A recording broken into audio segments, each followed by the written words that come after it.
A'udzubillahi minasyaitonirrajim. Bismillahirrahmanirrahim. Alhamdulillah wassalatu wassalamu ala sayyidina Rasulillah wa ala alihi wa sahbihi ajma'in. An Muhammad bin Uthman bin Hawshab an abihi an jaddihi radhiyallahu anhu qala lamma an azhara Allah Muhammadan arsaltu ilayhi 40 farisan ma'a 'abdi syarrin فقدموا عليه بكتابه فقال له ما اسمك قال عبد شر قال بل أنت عبد خير فبايعه على الإسلام وكتب معه الجواب إلى حوشب ذي ظليم فآمن حوشب. الإصابة. Hadrat Muhammad bin Uthman bin Hawshab radhiyallahu anhu meriwayatkan daripada bapanya, daripada datuknya radhiyallahu anhu, apabila Allah Subhanahu wa taala memberikan kemenangan kepada Rasulullah sallallahu alaihi wasallam, maka saya telah menghantarkan Abdus Syarrin bersama-sama 40 orang yang menunggang kuda kepada baginda sallallahu alaihi wasallam membawa surat. Saya pergi berjumpa Nabi sallallahu alaihi wasallam. Baginda sallallahu alaihi wasallam bertanya kepada saya, "Siapakah nama kamu?" Beliau menjawab, "Nama saya Abdus Syarr," yakni orang yang jahat maksudnya. Baginda sallallahu alaihi wasallam menjawab, "Tidak, kamu bukan Abdul Syarr, iaitu orang jahat. Bahkan kamu ialah Abdul Khair, iaitu orang yang baik." Selepas itu baginda sallallahu alaihi wasallam telah mendakwah beliau kepada Islam, lalu beliau pun memeluk Islam. Baginda sallallahu alaihi wasallam telah menerima janji setia beliau di atas Islam. Perawi menyatakan bahawa baginda sallallahu alaihi wasallam telah membalas surat tersebut dan menghantar surat itu kepada Hawshab, iaitu mendakwah beliau kepada Islam. Maka Hawshab pun telah menerima setelah membaca surat itu. An Abi Sa'id al-Khudri radhiyallahu anhu qala sami'tu Rasulullah sallallahu alaihi wasallam yaqul man ra'a minkum munkaran falyughayyirhu bi yadihi fa in lam yastati' fa bi lisanihi fa in lam yastati' fa bi qalbihi wa dhalika adhaful iman. Rawahu Muslim. Sayyidina Abu Sa'id al-Khudri radhiyallahu anhu berkata bahawa saya telah mendengar Rasulullah sallallahu alaihi wasallam bersabda, sesiapa yang melihat apa-apa kemungkaran maka hendaklah dia mengubah dengan tangannya. Sekiranya dia tidak mampu mengubah dengan tangannya, maka hendaklah dia mengubah dengan lidahnya. Sekiranya itu pun dia tidak mampu, maka hendaklah dia merasakan kemungkaran itu keji di dalam hatinya, yakni merasa bimbang akan kemungkaran itu, dan ini ialah tahap iman yang paling lemah.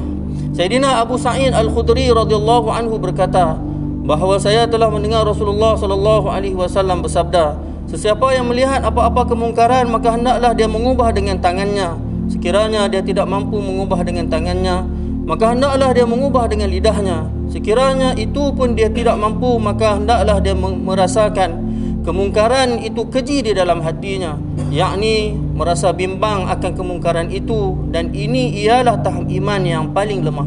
Hadis riwayat Imam Muslim.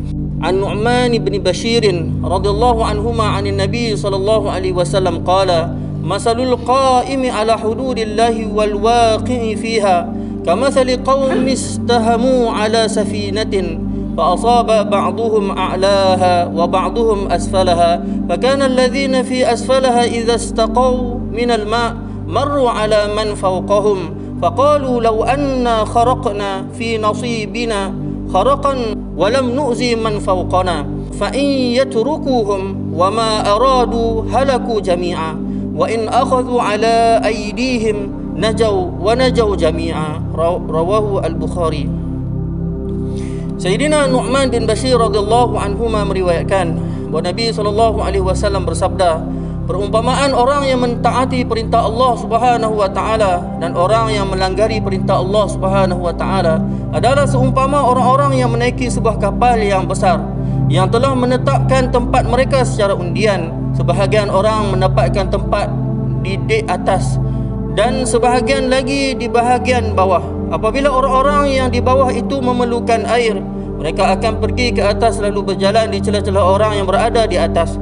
Orang-orang yang di bawah itu berfikir, jika kita melubangi bahagian kita, yakni bahagian bawah ini, supaya kita tidak perlu lagi naik ke atas, sebaliknya dapat mengambil air terus daripada lubang itu, dan kita tidak akan menyusahkan orang yang di atas, maka alangkah baiknya.